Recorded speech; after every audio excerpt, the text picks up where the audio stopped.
आई मला मारू नको ग आई. अगं मी बोलते तुझी परी, परीच म्हणतेस ना मला, पण तुला आई तरी कसं समजू. अगं कुणी कुणाला उगच भेटत नाही, तर ते जन्मजन्मीची ऋणानुबंध असतात. आपले असे ऋणानुबंध आहेत का ग, ज्याने आपण भेटलोही आणि दुरालोही.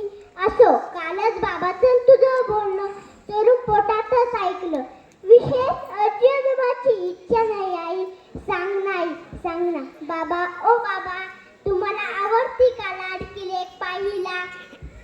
बाबाची पोरे लाडकीच असतात ना, मी तुमची लाडकीच लेक आहे ना. सांगा ना ओ बाबा, बोला ना.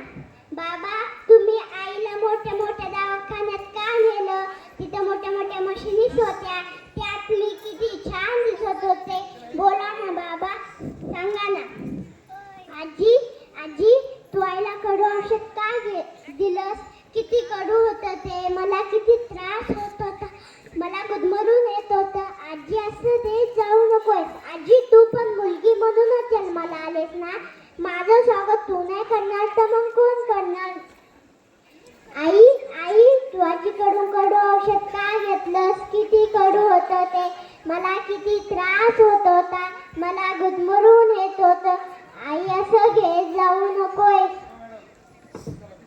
आई, मी घरच्याचं तर बिलकुल ताण देणार नाही.